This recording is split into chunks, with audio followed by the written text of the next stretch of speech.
English में कई चीजों के नाम इतने वियर्ड हैं कि जिसे सुनने के बाद आप अपनी हंसी रोक ही नहीं पाओगे। कैसे? एग्जाम्पल देता हूं।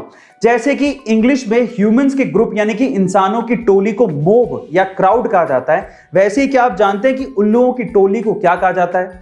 उल्लुओं की टोली को इंग्लिश में पार्लियामेंट कहा जाता है। इसी तरह से वाइल्ड बीस्ट की टोली को कंफ्यूजन, जिराफ की टोली को टावर, राइनोस की टोली को स्टबननेस और पांडास की टोली को एम्बैरेसमेंट का। दिलचस्प कहानी सुनाता हूं, ध्यान से सुनिएगा।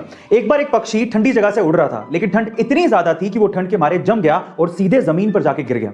पास से एक गाय जा रही थी, जिसने पक्षी को तड़पते देखा तो उसने पक्षी के ऊपर गोबर कर दिया।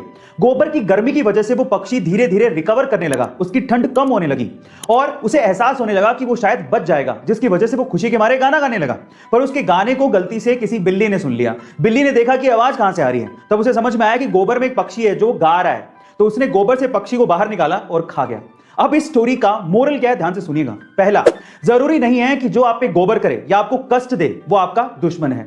दूसरा, जरूरी नहीं है कि जो आपको गोबर से बाहर निकाले या कष्ट से बाहर निकाले वो आपका दोस्त ही है। और तीसरा, जब भी आप गोबर के अंदर हो यानी कि कष्ट में हो तो अपने मुंह को बंद रखना चाहिए। गाइस, आपको ये स्टोरी कैसे लगी कमेंट सेक्शन में जरूर लिखिएगा और ऐसे अमेजिंग वीडियोस के लिए शेयर, सब्सक्राइब एंड लाइक। मिलते हैं अगली वीडियो में।